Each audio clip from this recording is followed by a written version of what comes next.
The Biden administration announcing plans to ease international travel restrictions amid the COVID pandemic. Any foreign national traveling to the U.S. by plane will have to show proof of vaccination or a negative COVID-19 test in order to fly.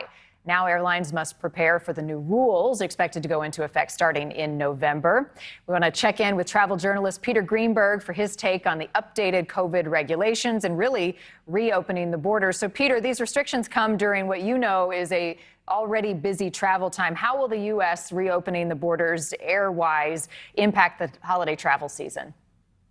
Well, first of all, it's a boom now for travelers coming from the European area to the United States. They've been waiting to do this for quite some time. I'm actually in London right now. The feeling here is one of jubilee, echoed in France and Spain and all the other European Union countries. And for the U.S. travel industry, it's great for revenue because that's been denied to them from the European Union countries for the last 18 months. By the way, the ban has been lifted also for China, Iran, South Africa, Brazil.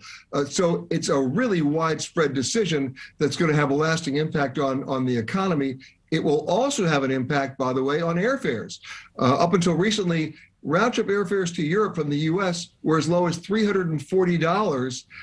You can kiss that goodbye because already forward bookings for November are not just inching up, they're booming up throughout the entire continent. And what that means is law of supply and demand, fares are going to go up. You're going to pay for it. This must be welcome news for business travelers, many of whom have been working over Zoom. That's right. And also for friends and relatives of people who are dearly loved over there, who haven't been able to come back to join their family and friends for the last 18 months.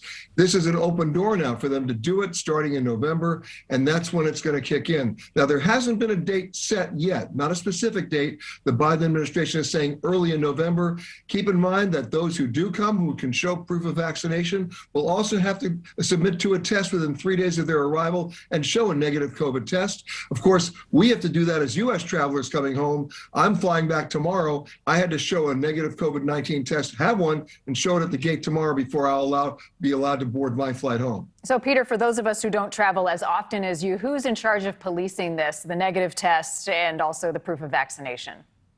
Well, that'll be in the individual countries. People are going to have to pay for that themselves and get that negative test. Those tests can range anywhere from $30 to $150 in U.S. dollars. Again, though, that's the test they have to do before they get on the plane. Then there's a test they're going to have to do within 3 days of their arrival in the U.S. But the good news is they can come. They're not going to be quarantined. And that means a lot of empty seats are going to be filled. Yeah. And we've been talking about air travel. What about the land borders? Does this apply? It doesn't. Still crazy about that. The land borders in many cases are still closed. And that's something that nobody understands the logic about that right now. You're either vaccinated or you're not. But for the moment, the land borders are staying closed. All right. We'll see if that changes. Peter Greenberg, travel journalist, as always, thank you and safe travels to your next destination. See you.